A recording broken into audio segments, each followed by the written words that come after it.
Assalamualaikum Pak, selamat pagi. Waalaikumsalam warahmatullahi wabarakatuh. Perkenalkan saya Anissa Zulhana, kelas dari Klinik Pertama PKU Sandakan Bantul dengan Bapak Hani yang terdiagnosis DM sejak tahun 2016 ya. Oh iya.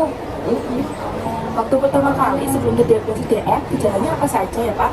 Ya, kalau habis bekerja, kita sedikit aja sudah lemes, terus haus, terus ya badannya itu kurang kepenak. Kalau pengen minum sempat dulu. Yang dipikirkan saat itu seperti apa Pak? Ya, rasa pikir, ya cuma orang penak itu awalnya. Ada rasa cemas atau khawatir Pak? Oh tidak. Pada saat terdiagnosis DM oleh dokter, saat itu kondisi Bapak seperti apa? Ada kekhawatiran atau kecemasan? Oh tidak terus, ya biasa saja waktu itu. Ya begitu diminta oleh dokter untuk periksa lab, hasilnya itu di atas 200 gitu saja. Itu termasuk tinggi ya Pak untuk ada gula darah. Nah saat itu skala kecemasannya berapa ya Pak kira-kira? Wah, udah cemas nol biasa. Nol.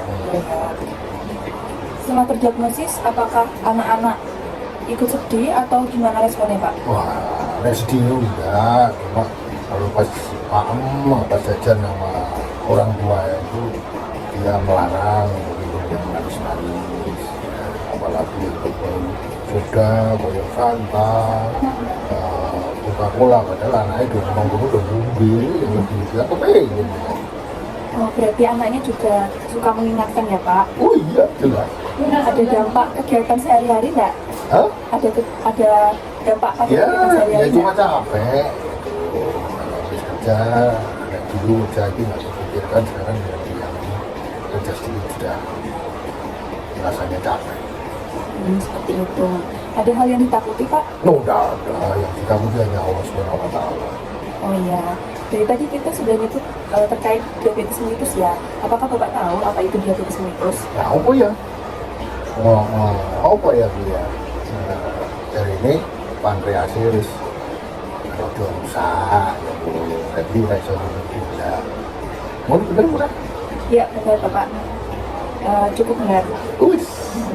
DM itu juga bisa disebabkan oleh keturunan ya Pak. Bisa juga karena usia. Selain itu juga faktor-faktor lainnya.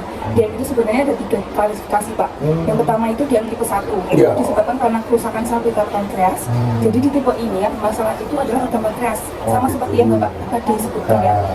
Itu biasa terjadi pada usia muda Pak. Lalu yang kedua ada DM tipe 2 itu karena resistensi insulin. Kondisi ini tuh kondisi di mana sel-sel tubuh itu tidak mampu merespon terhadap hormon insulin sehingga gula itu tidak dapat diserap oleh tubuh.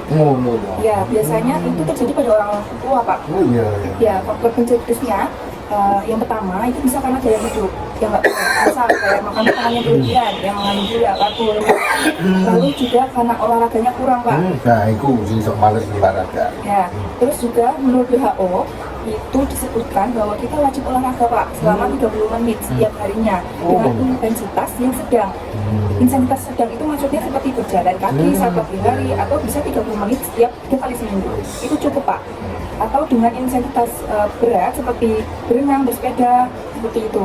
Lalu kualitas yang ketiga itu DM yang ketiga itu disebut DM gestasional. Itu biasa terjadi saat kehamilan Pak. Seperti itu. Untuk gejalanya, apakah Bapak sudah tahu gejala apa saja? Gejala DM? Iya Pak?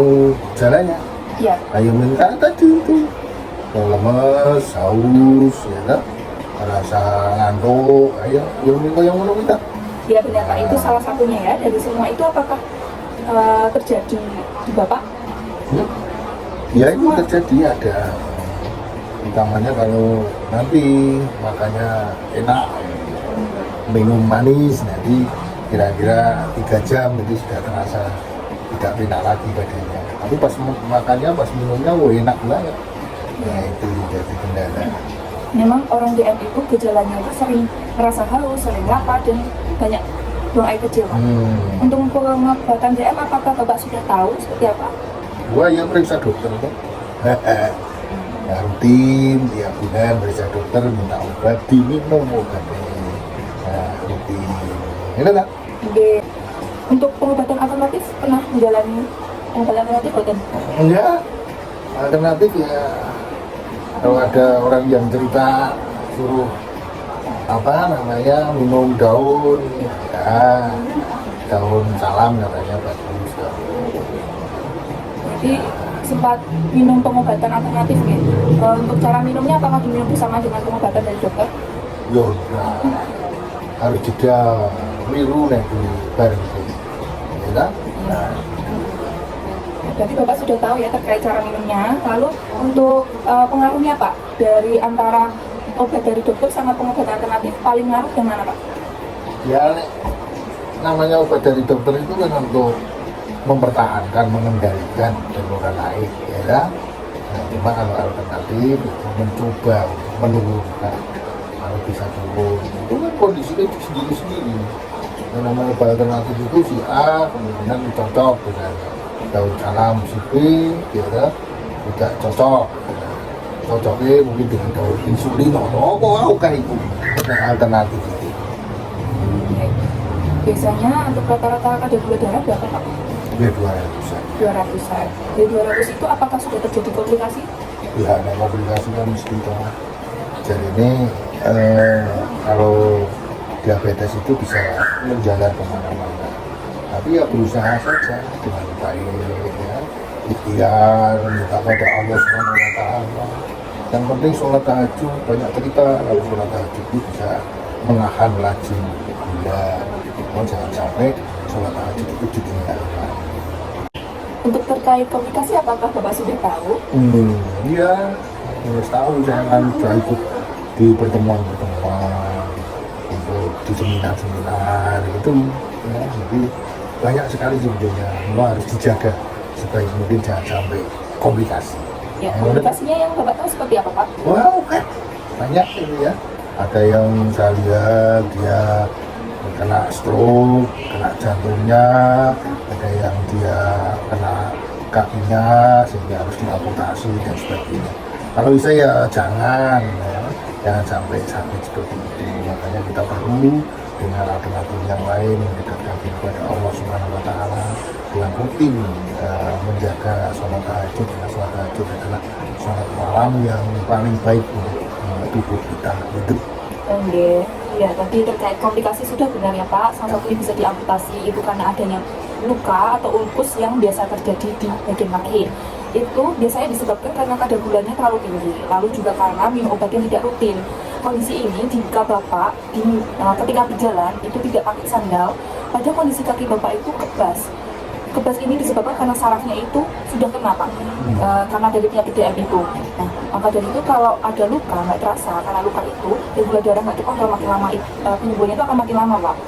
Ya seperti itu. Selain itu komplikasinya itu bisa mengakibatkan retinopati Pak. Retinopati itu merupakan kebutaan yang disebabkan oleh DM. Wah, bahaya sekali ya sampai ke situ. Mungkin itu saja ya Bapak. Terima kasih. Oh, alhamdulillah. Ya, kita tutup ya Pak konseling hari ini ya. Semoga Bapak selalu diberikan kesehatan. Saya ingatkan lagi untuk selalu jaga kesehatannya. Rutin olahraga juga Bapak, kurangin minum minuman manis. Ya, cukup ya Bapak. Terima kasih banyak. Assalamualaikum warahmatullahi wabarakatuh. Waalaikumsalam warahmatullahi wabarakatuh.